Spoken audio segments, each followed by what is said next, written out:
Hi, the purpose of this recording is to introduce a very interesting application where the satellite images are used to categorize, especially to show the surface water. It's very interesting application. And then the second part of my talk is about how to upgrade this idea, how to, if somebody want to be using their skills or they want to enhance their skills, especially in Google Earth Engine and using remote sensing or image processing ideas. So how they can extend this idea into very interesting uh, learning program.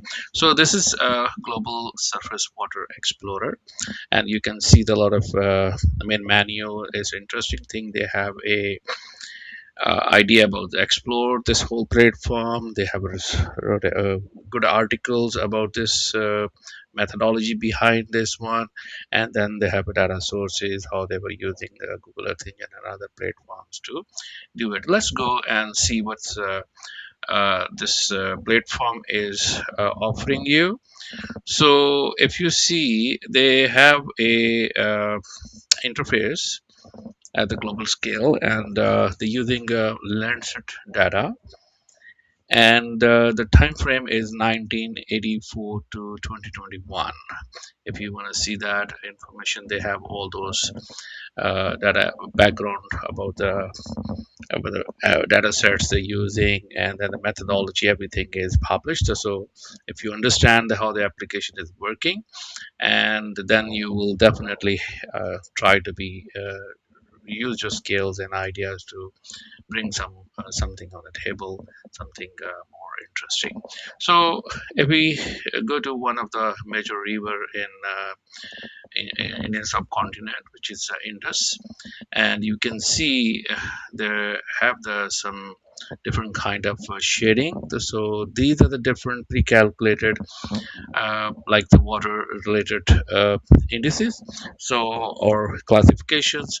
And first one, you will see the overall across of the water, and then if we want to go to the second one, you can see the intensity of the water. So this is interesting to see how the intensity is varying, and if you want to see the seasonality effect, how the water is changes over the seasons. So this is also giving you the seasonality. So taking all those satellite images over the time and try to get some variations over the time. And then they have interesting variables about the water transitions. So it's very, they have categorized different ways, so we can see that information as well. So by looking this application working at a global scale and using a like a large number of satellite images, so it's very interesting application, I would say. I like really this kind of work. And when you click on these paths, and they will generate some uh, infographics and interactive charts. So that will be some additional information. You see how the water occurrences change over the time, over the month, and they have other few informations over there. I don't want to go into the detail, but just I want to, let's try to be see what they are doing and how you can replicate if you want to be doing that. So so the first thing is, because it looks like they are using a Google Earth Engine platform. So if somebody would like to be try, so they can use the Sentinel data. So because they are building this application on Landsat, I believe so, and then you can switch to the uh, Sentinel data. It means you have a latest imageries, which you can see connecting with more latest flood events and changing the water across those kind of things. So first idea is how you can enhance those time frame. So using the sentinel data.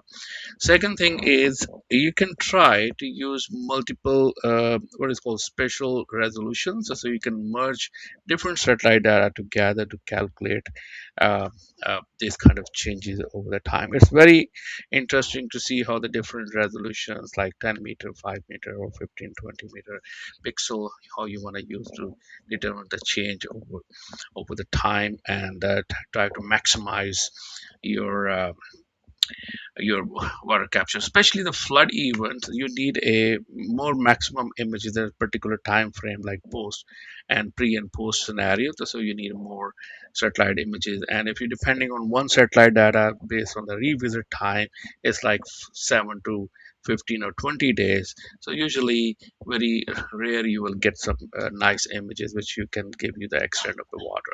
So the best idea is maximize by try to be incorporating the other satellite images, and then learn how to blend them together, how to analyze them together. So first thing is switching to the latest satellite imagery, better resolution, and try to be maximize it wherever you can, blending some ideas on top of that. So if you are interested, I always love to be do the experiments. I'm not a programmer, but I have ideas to speed up the process and introduce some interesting like pathways for the developments. So let me know if you guys are interested and you want to give it a try, so we can discuss about this application. Thanks for watching.